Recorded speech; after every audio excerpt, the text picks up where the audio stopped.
Hello everyone. In this video I'm going to speak about the emission spectrum of hydrogen. Let's get started. When hydrogen gas subjected to high voltage, as we can see here in this discharge tube, the gas glows pink. When we are using a spectroscope that breaks the light into its component colors, it showed the hydrogen line spectrum that reflects only certain frequencies of light present. Like for hydrogen here, we have red, green, blue, violet colors. Both the colors and their arrangement reflected the following. When hydrogen gets subjected to a high voltage, the electron is excited. Hydrogen has only one electron. So when this electron gains an amount of energy, it will move to a higher energy level.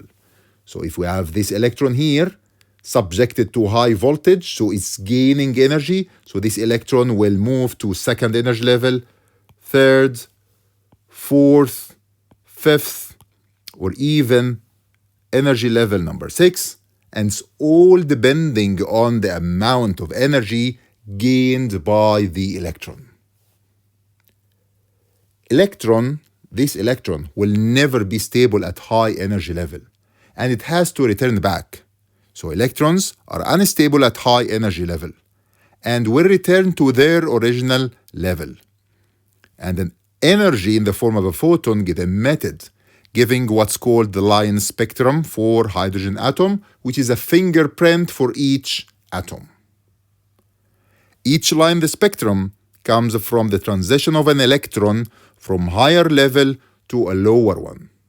So the transition from energy level number 3 to energy level number 2 is reflecting the red color.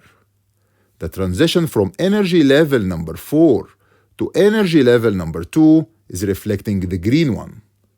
The transition from 5 to 2 is reflecting the blue, and from 6 to 2 is reflecting the violet color. You might be wondering, why is that? As we have said when we were speaking about the electromagnetic spectrum, violet color has the highest energy. So you can see here that the transition from 6 to 2 has the highest energy, or reflecting the biggest jump or the biggest return, which means that the amount of energy gained for the electron to move up, or the amount of energy released from the electron moving back from 6 to 2 is much higher than the amount of energy released when an electron is moving from 3 to 2. And we already know that red color has the least energy in our visible light region. Okay. This fact proves that electrons are orbiting in energy levels, and each electron has a certain energy. Also, the lines in the emission spectrum are closer together. As we can see here, they are closer together at high frequency. And this is called convergence, which means that energy levels get closer at high energy or at higher frequency away from the nucleus.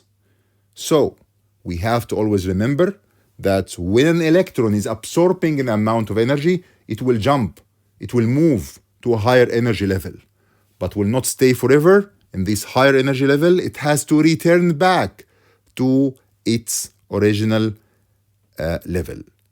When it's returning back, it will release energy in the form of a photon. If this photon has an amount of energy in the visible region, we'll be able to see it in the form of a color. If this energy is low, so we can see that it will be red. The more energy, so we are moving to the violet. What if this energy is lower than the energy of the red? If it's lower than the energy of the red, it will be in the form of infrared, IR, but we will not be able to see it. Also, if the energy released is higher than the violet, it will be ultraviolet, and also will not be able to see it. Hope it's clear.